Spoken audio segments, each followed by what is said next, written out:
I told them yesterday, I made it clear, that even if I'm coming to this hall and I'll still come to this hall. At the end, today, the inauguration is concluded and I'm the NANS president. I want Nigerians to know what has happened and that we are not going to give up and that Sheikh can do anything he wants to do. He's already in this hotel.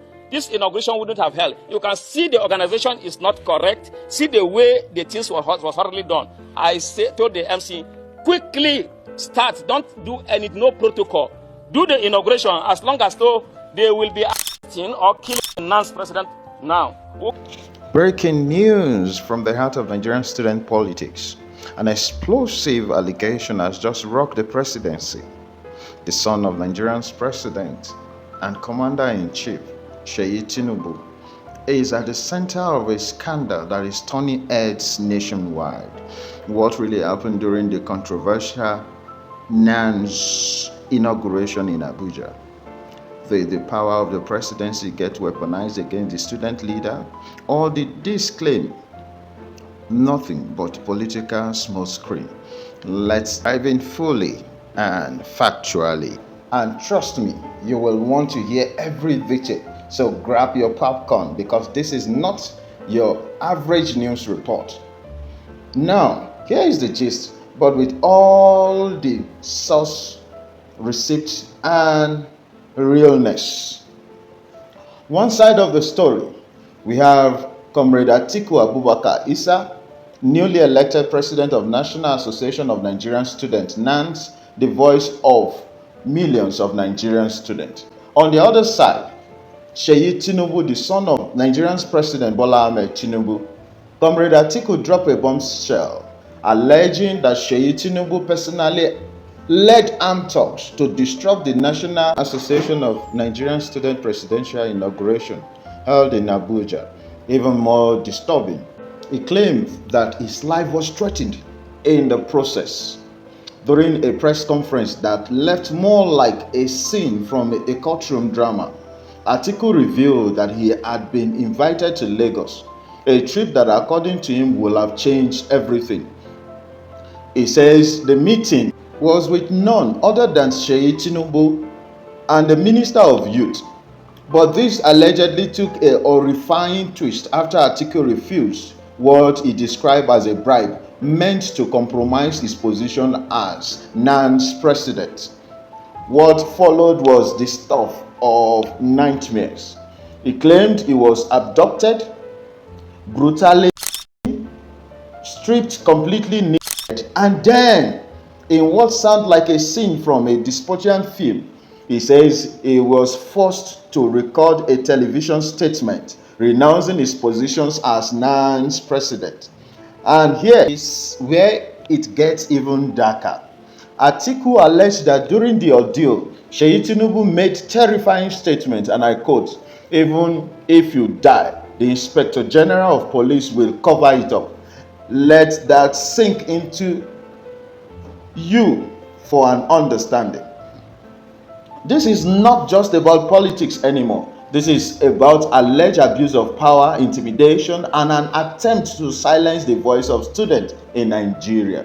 Despite the weight of allegations, as of now, there has been no official statement from either Sheikh TINUBU, the Ministry of Youth, and of the presidency itself. Silence is loud and it is making Nigeria uneasy. On social media, citizens are calling for transparency, accountability, and justice. Some say this is a wake-up call about the rot in student and leadership politics. Others believe there are more to the story than meets the eye. Let me quickly allow you to listen to the interview being granted by Atiku on this issue. Don't forget to like, subscribe, and click on your bell notification. I was invited to Lagos to meet with Sheikh. I met with Sheikh and the Minister for Youth. The Minister for Youth, when he saw me, he hugged me in Lagos. We talked, and I was to be offered 100 million naira. But the thing is, it's not all about money. There are things which I stand for. You cannot ask me to begin to promote a president who has not done something for me to say he has done it. If he does something good, I will promote him. We will support him as the president and commander-in-chief. But where he is, you cannot say I should keep quiet. I won't do that. That we couldn't settle. and they felt that I'm being stubborn not to accept money and to come to Lagos without accepting money and going back. So they planned my abduction, and on the 15th, I was abducted. Of April, I was abducted, striped dead, beaten seriously in collaboration with the MD of NTA. The MD of NTA, I was packaged to NTA to make involuntary statement that I am no longer, that I have renounced my position as NANS president. I did that to gain my freedom, but immediately I released a press statement that I was forced, it was under duress, and because I was naked, I was beaten. They claimed that they will share the video. That Sheikh told them that they can share the video, nothing will happen.